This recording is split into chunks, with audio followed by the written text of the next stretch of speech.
ทุกคนครับวันนี้บรรยากาศยามเย็นดูท้องฟ้าสิครับโอ้ยช่างเป็นใจซะเหลือเกินฟังเสียงลม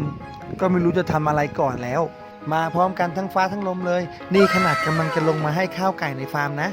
รีบให้รีบเก็บรีบปิดล้าวแล้วรีบขึ้นบ้านดีกว่าเสียงฟ้าแรงมาก